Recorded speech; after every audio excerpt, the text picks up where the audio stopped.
we get started? Okay. Good afternoon, everyone. Welcome to a discussion on what happens next now that the Palestinian state has been recognized by a number of countries, the UK included. Thank you for joining us. My name is Sanam Vakil. I'm the director of the Middle East and North Africa program here at Chatham House. And we have also a good-sized audience online, so we're looking forward to having a forward-looking discussion on what comes next with my colleagues. We have an all-star Chatham House lineup, and also looking forward to engaging with you here and online. Before I introduce our panelists, just a little bit of housekeeping. The event is being live streamed, it's also being recorded, and we are on the record. So no secrets from those conversations to be revealed. To get started, I'm really excited to have a discussion with my colleagues. We talk amongst ourselves all the time, but it's very rare that we're all on the same stage. So let me briefly introduce them. They have illustrious careers, but I'm going to keep it brief. I have immediately to my left Zizet Darkazali, who is an associate fellow in the Middle East North Africa program. And Zizet has previously worked for the United Nations and other international organizations, covering a variety of political, economic, and humanitarian portfolios in the occupied Palestinian territory, Egypt, Lebanon, Tunisia, and Libya. Zizet is a lawyer by background and has served as a legal advisor to the PLO's negotiation unit. So thanks for being here, Zizet. Next, I have Professor Yossi Meckelberg, who's a senior consulting fellow in the Middle East North Africa program. And Yossi has been working with us here at Chatham House since 2002 and has been a professor of international relations at Regent's University, working on their international relations and social science program. He has also taught at King's College and has expertise on Israeli politics, the Middle East peace process, U.S. foreign policy to the region. He writes for Arab News, has written for Al Arabiya, and is an avid writer for us as well at Chatham House. So welcome, Yossi. Last but certainly not least, I have Stephen Farrell, the head of news and comment in our communications and publishing department here at Chatham House. And Steve joined Chatham House just a few months ago and has hit the ground running.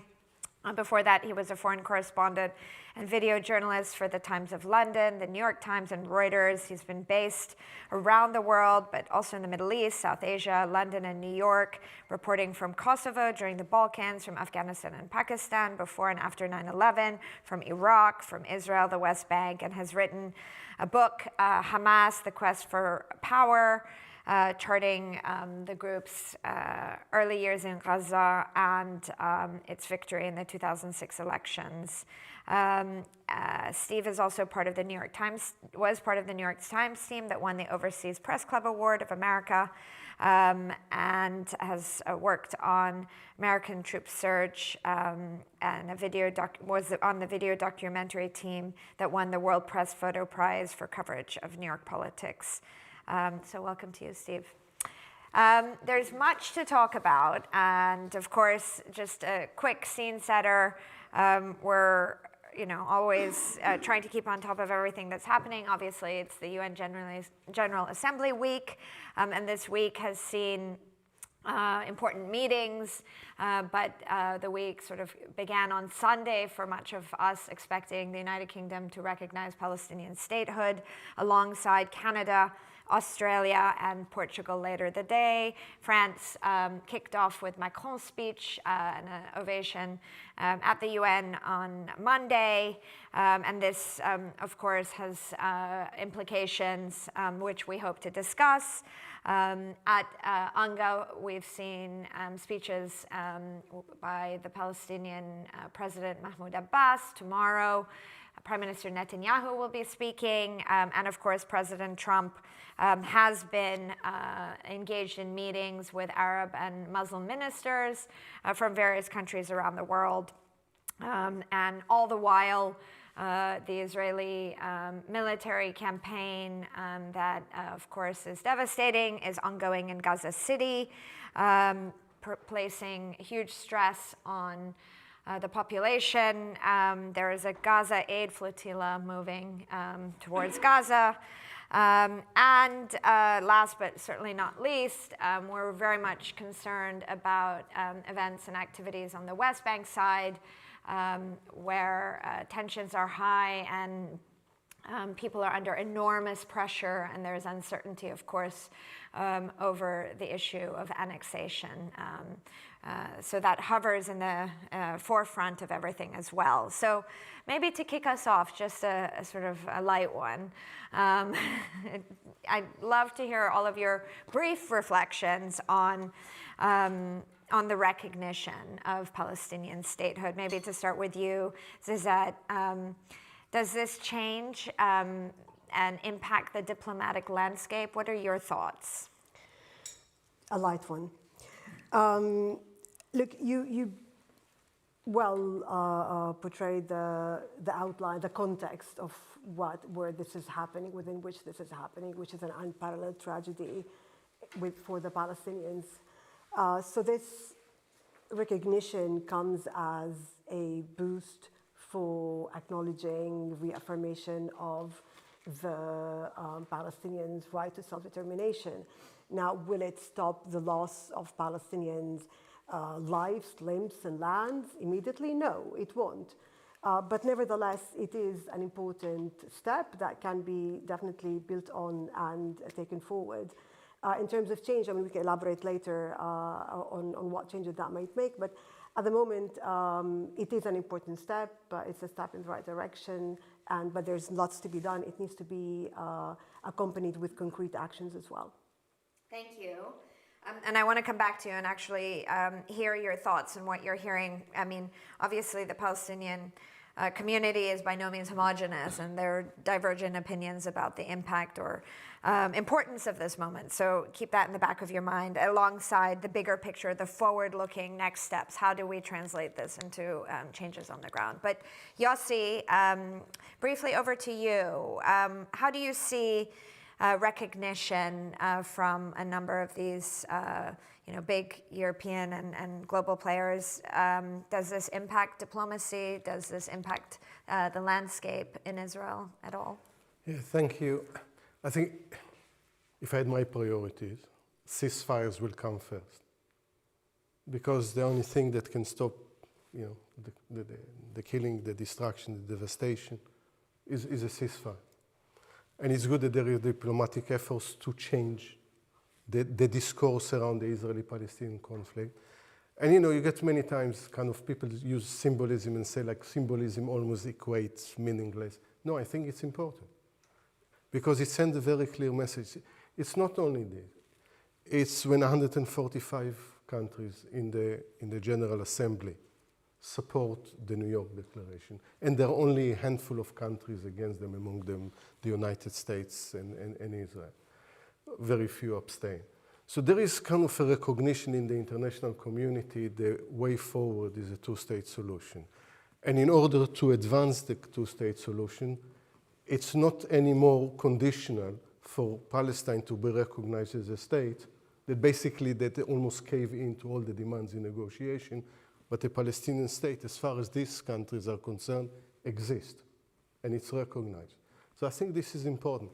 And we know when it's 6 out of the 7 members of the G7, when it's 4 out of the permanent members of the Security Council. So it's basically there is single vote between recognition, admitting to the United Nations, which is the United States, of course, and recognition is. So I think it's important. It's a move forward. I think, without trying to look backwards, as we promised, I think philosophically, it's regrettable that it takes such a war to come to a point that the international community recognizes that it has to be proactive and do something to bring to this point. Thank you for saying that. You're right. It is regrettable. And of course, I didn't mention that this has been 2 years, and we've seen so much death and destruction. I'm taking that as face value because 2 years on, it's just unbelievable that we're still watching from the sidelines without too much impact. But hopefully, as you say, this could have some movement on the facts on the ground. So, Stephen, over to you and your thoughts on this moment, what it means. Well, I think the Labour MP, Emily Thornberry, on this stage a couple of months ago put it best. She said, if we don't do it now, there won't be a Palestine left to recognise. You mentioned, in a sense, looking on powerless. To a certain extent, I think that's what Britain has been doing. I think that's most of the Western powers have been doing. They don't have the power. There's only one country in the world that really has power over Israel sometimes. Mr. Netanyahu, is quite capable of defying US presidents. But doing this, it was symbolic. It did send a message. It would have sent a much worse message if they hadn't done anything. I mean, as you say, if this amount of destruction and carnage and humanitarian, just appalling situation is not, well, what is it ever going to take? So I think they had to do something. Does it amount to real pressure on Israel? No. But it is adding to the momentum of Israel's isolation. And I'm not sure that the British, the French were entirely right to recognize Palestine in almost as a form of punishment for Israel. I mean, right. Palestinians actually either have their own inalienable right to self-determination or they don't. It shouldn't be conditional on how many hundreds of yards Israeli soldiers move. But given that, we are seeing momentum. There have been reports in the last couple of days that Trump is increasingly concerned about Israel's isolation, is increasingly perhaps thinking less about the transfer expulsion and more about how can we stop this, stop myself looking bad, in his thinking, and move on from there. So it's too early to say. Okay, thank you. And also really, I think, excellent point that you've made. This certainly should not be framed as a punishment for Israel or a reward for Hamas. I mean, hearing that trope over and over again is unfortunate as well. This is very much about Palestinians and their right of self-determination and sovereignty. And so I think that's a great opening, maybe in terms of looking forward and sort of next steps. Let me ask you a two for one, Zizette, if I may. First of all, maybe you can give us a lay of the landscape of various voices. Are people thinking that in Palestine, the West Bank, in Gaza, what are you hearing? Is this something to celebrate? Is there frustration? I'm sure there is a mix of both, but maybe you can talk us through some of those nuanced opinions. And then secondly, you've written just yesterday, I think, or the day before, for us here at Chatham House about next steps and how can Palestinians, but the Palestinian Authority perhaps harness this moment. So, what are the next steps in order to translate this recognition into something more tangible on the ground? Well, to start with, I mean, celebrate is not a term that can be used in any shape now with what's happening. There has been welcoming of the step because of the recognition, just because there is nothing else at the moment. Palestinians feel completely abandoned, and they've been, as you said, for 2 years now facing these atrocities on their own. So there's no celebrations, definitely. There is welcoming, but cautious, of course, welcoming as well. There's people, Palestinians, among the Palestinian communities that are wary about the conditions that are attached to the recognition. As you know, much of the recognition is within the space of two-state solutions and demilitarized states and a lot of conditions that have been imposed that the Palestinians don't feel comfortable with, that the decision should be ours, not the international community that come and tell us what the state should look like. There's also the argument that the conflict has stripped the Gaza war has stripped the conflict to its basics, to its essentials, that even the two-state solution now should also be reconsidered. So some Palestinians think that the recognition could also limit options to only 2 states. There's also the idea that there's also the argument that it cements and solidifies the current leadership grip on decision making. The current leadership at the moment has a legitimacy issue, and Palestinians are not all very satisfied with the way it's going, and they say that we need to be part of the decision, there needs to be elections, and so on and so forth. So these are a range of sentiments that are among the Palestinian society. Now, in terms of, and there's just one more that I want to add, is actually what Stephen was talking about earlier, is the evasion of responsibility, that this step, if not accompanied by other concrete steps by the international community, is just seen as an empty gesture because where the Western countries evade the responsibility towards the Palestinians to stop the war. In terms of next steps, look, it happened. We're here to talk about looking forward. There are while it hinges to a great extent, the Palestinian state hinges to a great extent on the Americans, on Israel, of course, on the ceasefire, on the Arab and European countries. There are still steps that the Palestinians themselves can take. First and foremost, for example, we keep hearing about reforms that are required from the Palestinian leadership. There isn't a defined package of reforms that is required. I think the Palestinian leadership should push the international community to have an identified, defined package of reform. That's one, so they can deliver, and they can also measure the progress of delivery. The second thing is the Palestinians would need to reset their national agenda. Now it looks like the Palestinian leadership are the only ones that are taking forward what's going on. I mean, there needs to be a more inclusive approach to involving Palestinian institutions, civil society, the diaspora, the refugees, and they all should come together. The Palestinian leadership should facilitate an inclusive process to bring everyone together in order to have a national action plan for going forward. Other things is reconciliation, and I'm not talking about Fatah and Hamas, I'm talking Fatah within itself. Fatah within itself is in a crisis that also within the PLO, Fatah has managed to alienate factions that are within the PLO, and that needs to be this inclusive dialogue as well. Elections, President Abbas yesterday in his speech talked about elections within a year after there is a ceasefire, after the war ends. There's lots to do going to elections, lots to do in order to make the process also inclusive and transparent. A quick example is there's no political parties law in Palestine, for example. That would be important in order to enable other segments of the society to gather together and take part in having a say in the Palestinian future going forward. Other measures could be also, they're the athematic committees that are being established by the Saudi, French-led coalition that I think the Palestinians should have a say in it, and they can work in collaborations with this committee to also enhance, to put forward their national demands as well.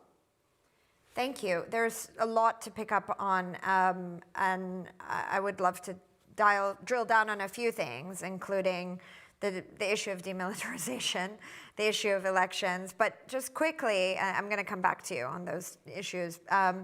Just quickly, are you saying that the Palestinians are not involved in the French-Saudi committees themselves? Are they not feeding in, and are they not being included in that process? That there needs to be a more inclusive involvement of the Palestinians. Okay. Having the current leadership have a say, if they have a say, it's not enough to reflect the inclusivity that needs to be taken into consideration. Great. I'll be back. Y'all see.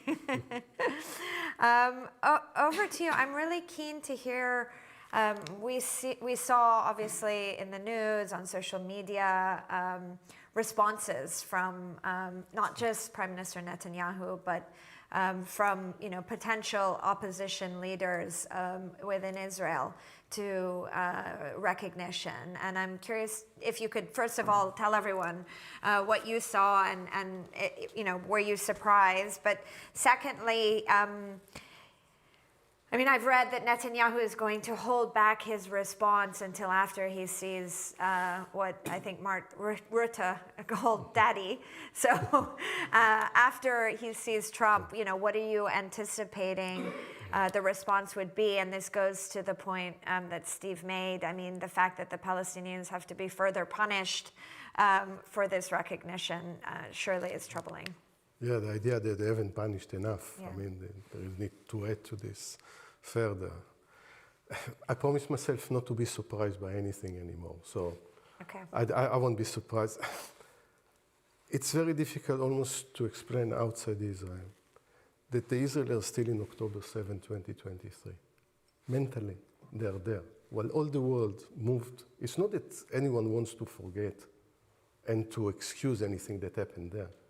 But mentally, it's still October 7, 20. The clock stopped there. So as a result of that, everything is permissible. And everything that is done has come from the point of view of a victim, not of a victimizer. And there is no constituency as a result of that. To see, maybe something is moving there. We need to challenge the paradigm that no Palestinian state or there is no partner. No one in the opposition, including, if take Yair Golan, leader now of what's supposed to be the left, which I'm kind of so hesitant to call it left anymore, but for the sake of this discussion, we'll call it left. They won't challenge it. So who is going to challenge it? If you look at opinion polls in Israel, who is leading right now is Naftali Bennett. And maybe Gadi Eisenkot, former chief of staff, will join him as well in some way. None of this, with the exception of the Israeli-Palestinian parties, no one actually supports right now, at least not in public. In private conversation, it's different. But in public, support a two-state solution. So the immediate reaction, because they know that's what the public expect, is, oh, it's a reward for Hamas. And no one will pay attention, actually, the fact that the Arab League says that Hamas shouldn't be part of governing of Gaza and Palestine in the future, that this is what the New York Declaration says. So there is actually a consensus that, in my mind, Israel should take with both hands. Look for a Palestinian partnership after reforms, election, which doesn't include Hamas, because that's what Israel keeps saying. We don't want Hamas. And when the international community actually supports it, they see the recognition in Palestinian state as a reward for Hamas and not a way forward. And the Israeli society is in a dark place. So when you talk about the kind of the isolation, Netanyahu delivered one of the strangest speeches at the eve of the new Jewish year, just last week. He said about Israel is supposed to become a super Sparta. Yes. Not just Sparta. This is not enough. Let's have a super Sparta. He acknowledges that Israel is isolated. This is not the Netanyahu that we know from the past. He's a neoliberal. When he was the finance minister, it's all about deregulation in order to be part of the global economy. That's his idea. It's a kind of the product of sort of the years of Reagan and Thatcher. And all of a sudden said to people, no, brace yourself. Sparta, it's about military and it's a bit isolation. It's interesting how, you have to be autarkic. I don't know how we find cigars and pink champagne in Super Sparta, but this is a different question. But the reality that actually his vision now is dystopian for Israel. And there is no challenge. The only actually institution to challenge him on this was the stock market. He dived immediately, said, no, this is not, Israel can't survive like this. So I think actually there is, something works there. It's slow. And just one more point. You see, there is the flotilla. No one mentioned, takes much notice of the flotilla. It's nice, some activists are taking a boat and they're on the way to Gaza. That's great. It's activism. But Israel attacks it. It sees the kind of part of the psychology. Even the flotilla, with a group of kids, became a real threat to security. But what is the response? And this goes back to the isolation. Spain will send Navy to protect it. Italy. So what happens now? If Israel starts to attack Spanish and Italian boats, then they're involved with NATO, attacking NATO. It gets to the bizarre area of which this isolation. I think more important than, by the way, that Trump says to stop it, is how all of this is going to affect the Israeli society. Are they ready, actually, in the hundreds of thousands, to take to the streets for indefinite time and show they had enough of it? That was very interesting. I mean, I certainly see through my own engagement, but believe you, the trauma, of course, is lingering on, and without, of course, leadership, because leadership is so key to steer a society or to mobilize society. And if all the leadership is just, reflecting what people are feeling or fearing, obviously Israeli society will stay stuck. But nevertheless, we've seen protests in Israel now for quite some time, and those protests haven't moved the dial at all. But what the protest about? About the hostages. Yes. The hostages is a really sensitive issue. It's genuine. You know, in the Israeli society, between the way Hamas deals with the hostages and Netanyahu treats the hostages, Israeli societies are. But they are not going there in the thousands of people, in the tens of thousands, to say, stop the war because what we inflict on Palestine, stop the war because now Israel, of all countries, is accused of genocide. Stop the war because, and many will say that, stop the war because we want the hostages back, and then do whatever you like. Right. And they say it publicly. Yeah, that's important. So it's different. So when I come back to you for our last round of questions, it will be about the future and elections and what's going to wake up Israelis to,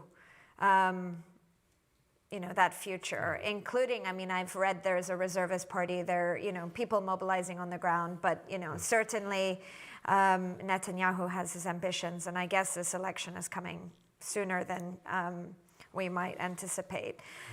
Steve, tell me what you're seeing at the UN and in terms of external movements in convening and thinking about the next steps. There's been an Arab plan. There have been, Trump has convened leaders at the UN over the past few days. There's a 21-point plan. Who knows what which plan is which and what is actually going to be meaningful. But what are you seeing as viable? What are you seeing as on the table? There have been so many plans that have come and gone. What's being discussed today? And is it a result of recognition, or is it because there's been so much pressure to be thinking about the two-state solution and next steps? I think it's hard to separate recognition from all the other things we've seen, the ICC arrest warrants on Netanyahu and so forth. It's incremental. But a month or two ago, I think certainly I was looking at the news thinking, are we really headed for mass transfer? Are we really headed for, sort of just opening up the wall into Egypt, pushing it through? What you're hearing now, and it's only now, who knows how it could change again. What you're hearing now is that Trump and Witkoff are talking to Arab leaders, they're talking to European leaders. There's talk of, maybe a deal that would involve Israeli troops pulling out. Obviously, return of the hostages. That's a given for Israel. They're talking about Arab states being involved in the rebuilding of Gaza. So those noises that are circulating around, and I totally divert to Zizet and others, they might have more insight into that. You're seeing more talk of a solution which doesn't involve mass transfer of Palestinians from Gaza. Will that be the case in a month, 2 months? Only Trump and Netanyahu will know. Even if Trump, however, does come up with a plan, I come back to this, even if Witkoff does, even if everybody does, will Netanyahu go along with it? Because, and on this I totally defer to Yossi's expertise, but the day that it's over, I think Netanyahu's political career effectively goes into steep decline because he has a law suit against him. He's got a very, very deeply angry Israeli public who remember that he was in charge on the single worst atrocity committed on Jewish people since the Holocaust. And I think that will all come back on him. And it is going on and on and on and on and on. So at the moment what we're seeing is talk of a deal. But we're also seeing talk of movement on other fronts. It's rare that you cite Sky Sports in an international affairs forum, but they're reporting that there's big pressure to throw Israel out of the World Cup, the Soccer World Cup, and that Trump is resisting that. There's the possibility of cultural boycotts, the model of South Africa many years ago. Will the West now double down on recognition with refusing to do arms, refusing to sell arms and weapons to Israel? Will there be more sanctions on Israeli leaders? All of those things are possible, and we'll see if they come into play. Thank you. Okay, just very quick, going back to you each one more time before I open it up to the floor. Zizette, I wanted to come back to you on some of the key points you laid out. I mean, every time I read demilitarized Palestinian state, my heart sinks, because I think that's a non-starter, or that's not a state, because the traditional definition of a state is one that has a monopoly of the force, on the force of violence. So, thoughts on that? And elections. Bringing back legitimacy and agency to Palestinians certainly should be part of this conversation. And time and again, I find myself discussing this issue and in discussions, and we're not talking about Palestine and Palestinians. It's everyone else talking about, doing different things. So how do we get there? What sort of steps could be made to involve Palestinians into this process? Certainly, it's about time. There's lots to unpack in your question. Sorry. The thing is that the Palestinian sovereignty is under occupation. As long as there is occupation, all our conversation within this context is kind of speculations and analysis, to be honest. Because it's under occupation, I will have to refer to the ICJ ruling in July last year, that Israel's obligations and third-party obligations to end the occupation, because otherwise this conflict, this is the root cause of the problem, this conflict is going to continue. While that in mind, demilitarization, look, this was in President Abbas's letter to Macron earlier. This, I think, was also incorporated into the New York Declaration. You talked about your heart sink. A lot of the Palestinians' heart sinks as well, because they see it as an imposed characterization of a state by the West, and they feel uncomfortable with it, and they would like to have a say about the nature of their state when it happens. But then again, we're still in the very early stages, and it's still too early. It's not like there's a state and sovereignty and control of a leadership over territory, and that we can go forward in the luxury of debating whether it's a demilitarized state or not. It's not like this is the only issue that is keeping the Palestinian state from being realized. On elections, there have been some movement on elections. There are a lot of technical and legal challenges to have logistical to have elections. Of course, elections now that there's the war is going. I mean, President Abbas talked about elections when the war stops, but nevertheless, there still needs to be done within the technical aspect of elections.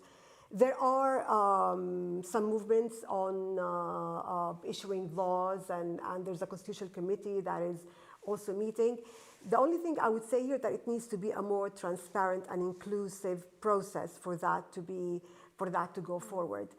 And then again, occupation. They need the tool to also be able to act and to be able to perform and to be able to kind of have reforms, to be able to take this whole thing forward. Thank you. Yossi, 2 points very quickly. I know. We can get, do you expect Netanyahu to respond by annexing further parts of the West Bank? Is there going to be a retaliation? We'll just maybe let other people ask about elections in the future. As you said earlier, it all depends what's going to happen in the meeting with Trump. Right. I think to appeal to the base, it will be kind of appealing for his base to annex at least parts of the West Bank. If I may, something pointed Zizette just made, I think the tragedy of both of Israel and Palestinians were the most secular, pluralist societies probably in the Middle East, at least in the Levant, became more and more authoritarian and more affected by religious fundamentalism. And sometimes how we regain this ground of more democracy, more rights, by changing the leadership. Netanyahu will decide eventually election when he thinks it's best for him.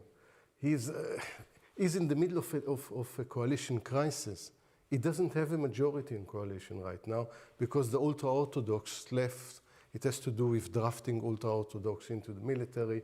You mentioned the reservists. Actually impressive young people that serve sometimes 300, 400 days in reserves. It's not fun.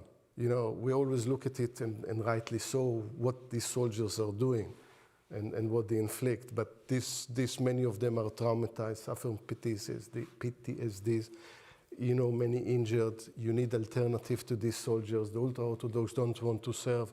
So he needs to deal with this crisis within his own coalition. So he looks for the right time. But as you said, the minute that the war is over, and now when you say that Abbas will declare elections when the war is ends, then Netanyahu ensures that the war never ends. We won't have election here, one election in Israel as well, because he might play the same trick and say we are still in the middle of a war and elections are due in Israel not later than next October, and then both of them stay for longer. Steve, quickly, just keen to hear your views on what you think the PA should be doing next. I mean, it was Abbas that sort of kicked off this drive to Palestinian statehood over a decade ago. So any thoughts on what should be their next move or how to exert more agency, if at all, in this process? Right. It was Abbas. I mean, there many people have many criticisms of Abbas, and many of them are justified. But in 2011, when Israel and Hamas were he was caught in between the middle of them. He just stepped off the domestic chessboard and he went to the United Nations and said, recognize us. And much though it's been picked up by the Saudis and French since then, that was something that briefly gave him a surge of momentum, infuriated Hamas, infuriated Israel. Things stagnated before then for him, and they stagnated after. I saw a poll earlier this year, 81% of Palestinians, I think in May, want him to step down. So he leads a gerontocracy, as did Arafat before him, but they're even older now, and mostly the same people. There needs to be fresh blood. I doubt that, you talk to Palestinians in the West Bank, so few of them have any time for the Palestinian Authority as it is. Many of them see it as a subcontractor for the Israeli occupation in many ways. So you would be hard-pressed to find in a discussion of 4 or 5 people, 2 of them who support a two-state solution anymore. They've just lost so much hope. So there is an awful lot to be done there in terms of renewing his democratic mandate. He hasn't faced elections for 21 years. That's not all his fault. Israel, war, and so I mean, it's absolutely acknowledged. The East Jerusalem, West Bank, Gaza election now obviously unthinkable, but still 21 years. So I think a fresh slate of people in order to possibly re-engage with the people who will ultimately have to vote for his party would be a good start. Thank you. Take a moment to ask some questions. Please raise your hand and I'll take a couple in the room, and then there's some great questions also online that I'll read out to the panel. But please, if you can also introduce yourself. Hi, my name's Iona Allen. I'm the assistant editor of the World Today magazine here at Chatham House. I wanted to go back to the question at the very beginning about the kind of timing of the recognition. And I think Starmer had always said the UK would do this, but at a time with maximum impact. So I wanted to know, hear your views on whether doing this at UNGA High-Level Week is just doing this at this time because it's the biggest, world stage, or as you say, Steve, it is in direct reaction to the escalation, and whether 2 years into this war, does the timing even matter at this point? Okay, thank you. Are there any other questions in the room? Yes. Hi, my name is Bargabi Baradwaj, and I work in the Environment and Society Centre at Chatham House. My question is with regards to this transitionary leadership and the plan for the day after, let's say.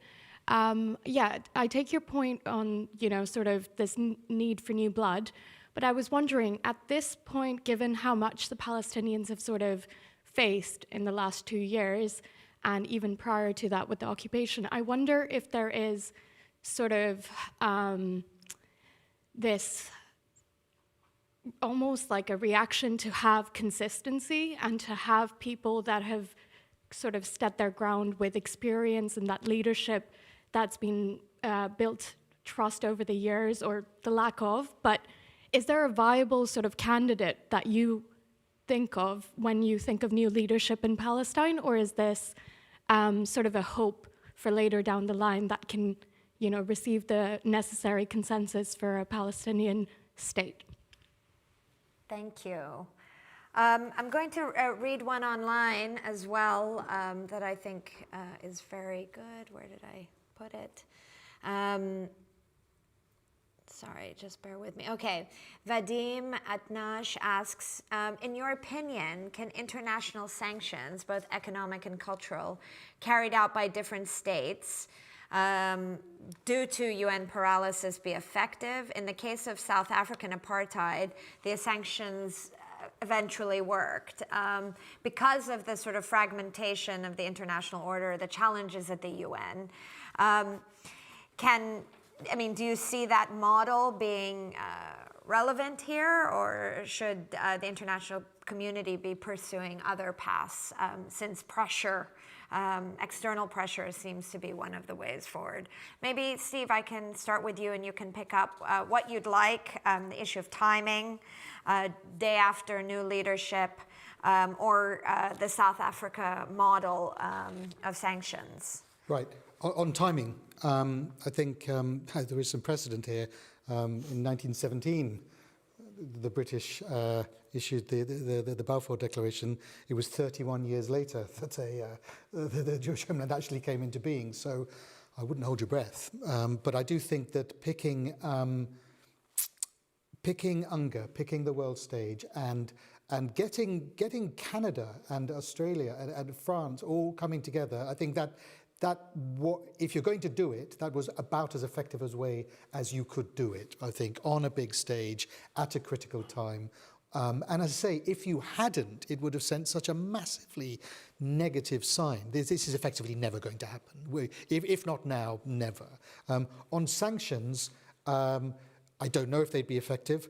I will point out one massive difference with South Africa, and that is, as I recall, there was nobody at the time of sanctions against South Africa applying counter sanctions on those who implied the sanctions. Whereas you now have Trump sanctioning international judges, sanctioning anybody who does business with, sanctioning humanitarian aid. So there's a whole proxy sanction war and counter war going on here. So it's an infinitely more complex situation than it was with South Africa. Thank you. Yossi, thoughts on the questions? Yeah, about timing. There is never wrong time to do the right thing. So the recognition of Palestinian state probably could and should have been taking place a long time ago, but that's not the way government operates. They always have the calculation, they are risk averse, and you think, if everything they fell into the trap of the status quo and crisis and conflict management, so let's not rattle, the boat. And I think only when you have a huge crisis on the level that we have now, the end doing the right thing. Timing itself is, if you do it on the biggest stage internationally, it has the impact. Also, the thing about leadership, I think this is one of the biggest mysteries in politics, where leadership emerges. I just sometimes think to myself, so where's leadership? But who knew about Bill Clinton 3 months before he became a candidate, of Obama? How many people know that, this? It has to happen organically. It's not on the assumption that there are always in every society very good people that can take the hand of leading the country. They need the conditions for this to happen and the courage to say, yes, we are ready to do that. Whether they're young or experienced, not all leaders come to power experience. And sometimes, anyway, you learn this job. It's not that you can have an internship of becoming a president or a prime minister. You have to learn on the job and very quickly. So Yes, Look there are at a lot Ahmed of... Al-Shara. He's learning on the job. Yeah. I mean, I found it interesting that, you know, someone that was Daesh give a speech, deliver a speech in the UN, and it sounds so reasonable, and then when Netanyahu probably will give a speech tomorrow, I doubt it will sound as reasonable. So things can change quickly in politics, and it's on the record. But, well, and the last thing about sanctions, I don't believe in BDS. And I don't think if there are smart sanctions, they can work. But I'm not so sure about sport, and I'm not sure about culture. I admit, having a brother who's a film producer, I know some of these people in the art world in Israel are the ones that spend their lifetime, you know, fighting for two-state solution, demonstrating and being arrested, and sometimes being beaten up by the police. If we go and, you know, it's the baby with the bathwater. You need to identify who you want. And to stop, for instance, goods from the West Bank, you know, the international community could have done it a long time ago. They're waiting for that. But then decide all of a sudden, because they're upset, to punish everyone, allies and foes as well. I don't think it's very. You have to find who are your allies there, and actually empower them and encourage that Israel won't become super Sparta, because it doesn't need for that. But at the same time, the people that stop to stay, the one that committing acts of violence, even terrorism in the West Bank, then you can identify them. Thanks, Yossi. Zizat. I'll be quick. On timing, it's a recognition of a right, which the right itself, it's timeless. It's there, it exists. It should have been done a long time ago in terms of recognition of what it is. Of course, the scale of the atrocities and what's happening pushed for the timing. I'm looking at you, but I know that you didn't ask the question, so I apologize. But the timing of what happened, of course, I would imagine that it triggered the incentive for recognition. But again, it's a recognition of a right, full stop. So the timing here, it's linked to the incentive. But it doesn't justify the acknowledgement timing. On Palestinian leadership, you asked the Palestinian leadership. Look, I think when the conditions are created for new leadership to come across, they will. In 2021, when there was preparations for presidential elections, which didn't happen, for national elections, which didn't happen, there were some civil society that were mobilized to run. There was some movement, despite the fact that it was dormant up until elections were announced. So when the conditions are created, and the conditions are created by also the Palestinian leadership itself, but also by the international community, to be able to, for this new leadership to come forward. And the Palestinians are capable and can produce really excellent leadership. Now, the thing here is acceptance of result. The international community will have to accept the results in advance of any results of any Palestinian elections that will come forward. On sanctions, there are third-party obligations under international law on states to do what they can in order to stop the atrocities that are happening. And sanctions should be, yes, sanctions are one avenue of stopping, of putting pressure on Israel to stop what's happening. Thank you. I'm going to go to some questions online briefly, and I'm going to direct them to each of you. Mohammed Bashain asks, and this is for you, Steve, considering the UK's deep historical responsibility in the region stemming from the Balfour Declaration and the Mandate, to what extent should this recognition be seen as an act of historical atonement? I'm Irish. So. No, I'm not asking you as a representative, but is this an act of historical atonement? I think to a certain extent, how could it not be seen that way? Right. I think, yes, the Balfour Declaration in 1917 didn't even mention the words Palestinian, and now they're recognizing a state. I think Starmer was very aware of that. I think everybody was aware of it. Act of atonement, I don't know. A wrong corrected many, many years later, absolutely. Okay, thank you. Roger Wingate asks, I think, a very important question, Yossi. So let's see if we can drill down on this. You've said no to BDS, no to sanctions that impact the cultural or sports sphere, and I might debate that one with you. Since a Palestinian state can only happen with Israeli agreement, why are you not discussing what is needed to persuade Israel to agree? So really, okay, what would it take for Israelis, to wake up and understand the necessity, the urgency, the security? We always talk about Israel's security. How this would address Israeli security. Yeah, I think one of the mistakes when talking about Israeli security is never talking about Palestinian security. That everyone deserves the same security. They are not more or less human beings, so everyone deserves security.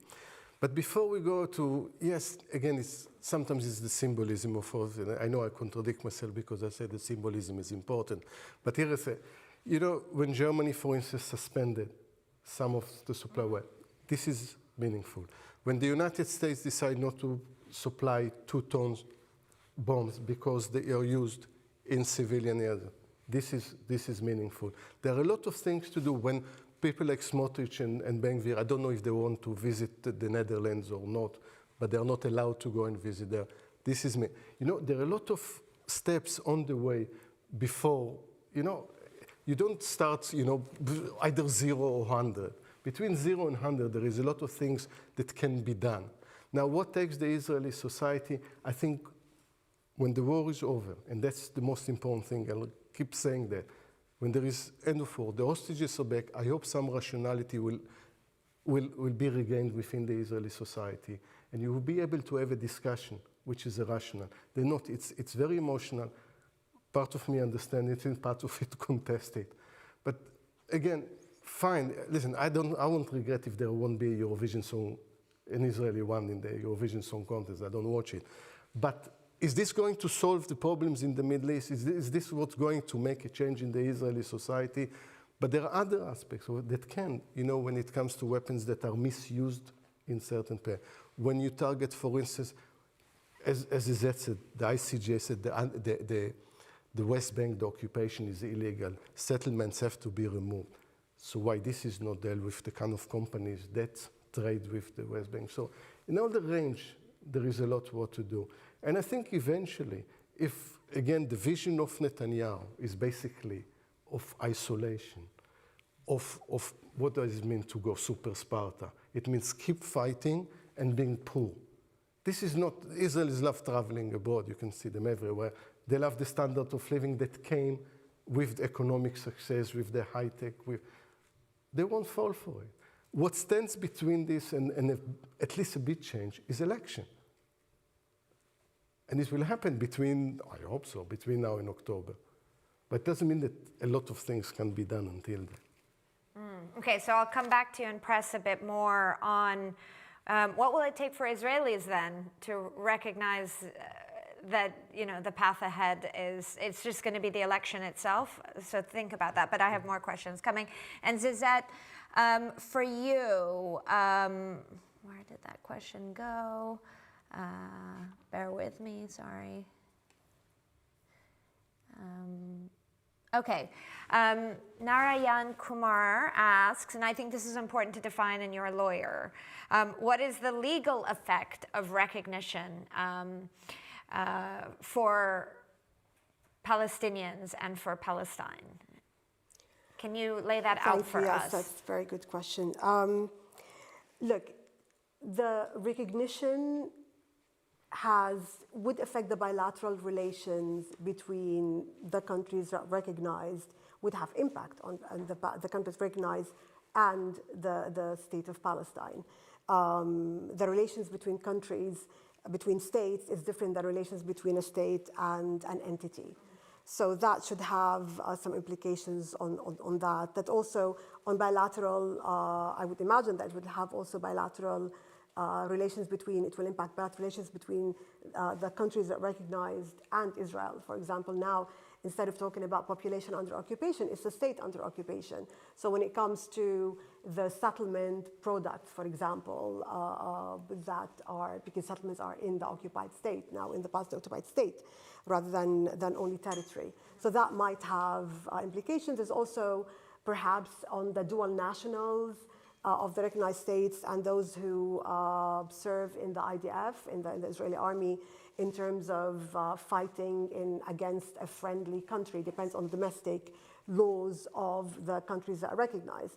So there is that sphere. There's also, when it comes to trade, bilateral trade agreements and economic agreements as well, that the countries who recognized would have to be bound by the state relations. So it bleeds into the foreign policy, it bleeds into bilateral agreements. Okay, great, thank you. Any other questions in the audience? Because I do have more online. Yes, please, sir. Just John Pearson, AEF. I just wanted to quickly comment and say that I think symbolism is very important in terms of dignity and re-establishing Palestinian dignity. I was at the ceremony last week at the embassy, and the ambassador now, Ambassador Zomblet, was kind of holding up the sign for the Embassy of Palestine. And I think you can't underestimate the symbolism in terms of Palestinians regaining some kind of dignity, given the humiliation that they've been suffering over the last 2 years especially. Thank you. Yes.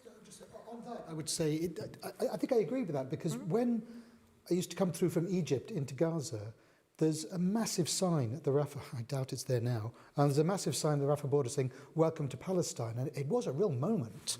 It was a real, oh wow, okay, when you to come from the West, it was, okay, that's interesting, that's significant, it seemed to me. Yeah, thank you. Other questions in the room? Otherwise, oh yes, please. Hi, I'm Aroni with International Affairs, also here at Chatham House. My question is about the two-state solution itself. So since we're reflecting on historical lessons from South Africa and the sanctions, from multilateral institutions being unable to prevent the Rwandan genocide, we also have historical lessons of similar policies like the partition. And we've seen effects of that persist still today. So in potentially envisaging how the two-state solution could be implemented, what are some of the lessons that you think that could inform that implementation, and how to prevent further violence or ethnic violence from the two states that would emerge from that? Okay, thank you. One additional question online that I'm going to take from Hassan Versivus, who asks, I think slightly rhetorically, but could the recognition of Palestine by European states and the U.S. resistance lead to the U.S. becoming more isolated? I mean, we all keep pointing to Trump and saying it's all in the U.S.'s hands, but does it have to be? Is it really? Can we not move beyond the United States if they're, an ocean apart? And certainly, the military supplier of Israel. But is there not just more everyone else can be doing? Zizat, starting with you. Lessons learned. Look, one of the important pillars of solving the conflict is accountability and reconciliation, and I think that is the reconciliation could be lessons learned as well from what happened in South Africa as well and in Northern Ireland. Accountability is very important given what happened in the last 2 years now and before, but particularly 2 years, given the scale of fatalities and destruction that is happening, and that's an important point to go forward. There's also the notion of two states in terms of, is it two states? I mean, before 7 October, when people talked about, when international community talked about two states, it was two states to live side by side in peace and prosperity. And now, if people do consider two states, they just want separation. They just want to get out of each other's faces and build like a long wall between them and just a high wall between them and just kind of, so there's all of these nuances together that we need to think about. In terms of US isolation, it's very difficult to imagine a solution without the US being involved in it. A, because of its leverage and ties, historic ties with Israel. Israel is a big part of the equation. But B, also because of the veto power in the UN. Every solution that goes through, including Palestinian statehood, as Yossi alluded earlier, how the process happens with Secretary General recommends and then goes to the Security Council. And if one country vetoes, then that's it. So it does matter in going forward and in finding a solution to the conflict. Yossi. And there are changes in American public opinion. We'll see that gradually more and more Americans actually are more sympathetic towards the Palestinian cause than Israel. So those are, again, cumulative changes that eventually Israel will have to take into. You can't live in complete isolation what's happening in the world. You know, about peacemaking is not a sprint, it's a marathon. You need the patience there. You need to do all the right things in order to get there. And I think sometimes maybe, you know, reflecting on Oslo, you think that there were some of this was thing we can solve it very quickly and not necessarily addressing all the root causes. So you need to go to the root causes of this, one by one, whether it's security and self-determination and Jerusalem and refugees, that each of them will be addressed in a fair and just way. Everyone needs to feel secure. And yes, the idea of the psychology of the conflict is very important. You can't make compromises with someone that you don't trust. Because it's actually, you're handing some of your security, some of your well-being, some of your future in the hands of people that you just been in a war and you demonized and dehumanized for so long. So this is the trust of reconciliation needs this kind of process of rebuilding. It won't happen unless there is leadership that is determined and even sometimes prepared to risk its own life. So that's, you need also, and I think this is the major mistake back in Oslo, is to find, to empower and to endanger a critical mass that support. You can't do it only peace between elites.